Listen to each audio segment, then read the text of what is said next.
So, dito natin siya i-on, guys. Dito yung off, dito yung on. Then, dito po, pag i-charge natin. Then, dito, kapag i-connect po natin tong headset. May mga na-download na po ako music through SD card. So, may mabibili po kayo na wala pang SD card. Mas mura yon. Pero pag may SD card po, depende yung price sa capacity po ng SD card na pipiliin ninyo. How to download?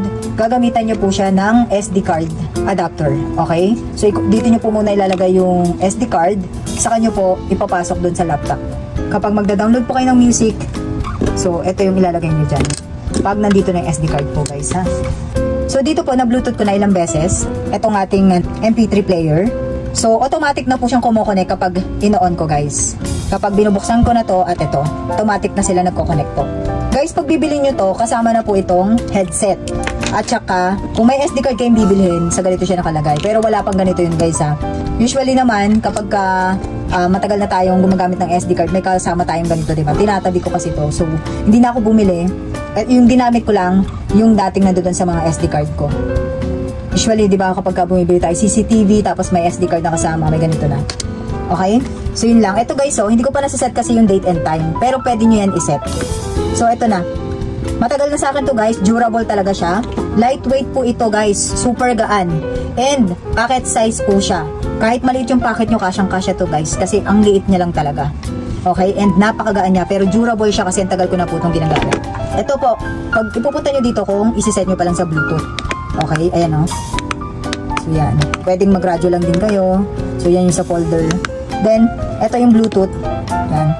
Kapag magkoconnect kayo, i-on nyo to. Tapos yan. Ayan, guys, o. Diba? Nakakonect na ako dito, eh. So, balik natin. Ayan yung available devices. Kung may iba pang naka-open, yan. Masa-search niya din. Okay. So, back tayo. Ito yung settings. Yan. Kung ano yung gusto yung baguhin, brightness, diba? External, sound, date and time. So, back na tayo. Punta na tayo sa music. So, hindi ako ito yung all songs, guys. Lahat ng na-download ko. Pero, pwede kang mag-save ng favorites mo or album, yan, or playlist. So, yung sa favorite, ayun yung hinart mo. So, ito siya, guys. May built-in speaker to, guys. Kaso medyo mahina. So, kung gusto natin na mas malakas, i-connect po natin sa Bluetooth speaker na maliit or kahit yung pinakamalaki, pwedeng-pwede basta may Bluetooth lang siya. Okay, so patugtugin na natin. So, yan. Lakasan lang natin.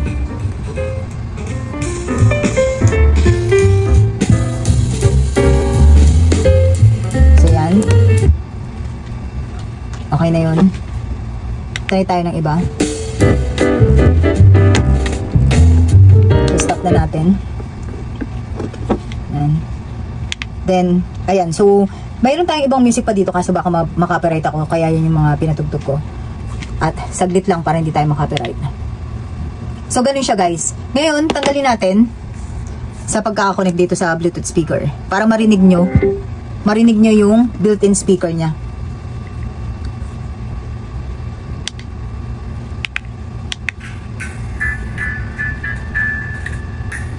Ayan, mahina lang talaga siya, guys. Volume. Ay, wait. Long press nyo siya. Ayan, sagad na yan, guys. Yan na yung sagad niya. Okay? So, mas maganda talaga i-Bluetooth natin siya sa kahit maliit lang na speaker or kahit sa malaki kung talagang gusto yung mas malakas. 'Di ba? So, yan. Ganun lang naman siya. Kung may tanong po sila, comment nyo lang dyan. Sasagutin ko po kayo. Pwede nyo iset yung date and time. Hindi ko lang kasi nasiset. Hindi ko lang siya nasiset kasi hindi ko naman siya talaga kailangan dito. Talagang music background ko lang siya sa mga live ko po. So, yan. Kaya ako bumili nito. Pero sa mga mahilig po mag-music trip, lalo na pag nagbabiyahe, nagta-travel po, may kasama po yung headset at pwede nyo rin i-connect sa AirPods po. Okay? Pero ito lang yung free niya. Sa nagtatanong po kung pwede ang MP4 dito or yung video, sorry po, hindi siya pwede kasi MP3 lang po talaga siya. MP3 player lang po ito. Pagdating naman po sa battery life, guys, tumatagal po ito. Actually, ginagamit ko to usually 2 hours sa live ko and ilang araw bago po ako makapag-charge. So, ganun siya katagal gamitin po.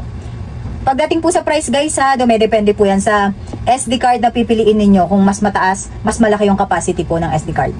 Kaya kung sa tingin nyo, kailangan nyo po to at nagustuhan nyo ang mga features nito, ay i-add to cart nyo na yan, check out, and place order nyo na po ito. Okay? Thank you so much. God bless everyone.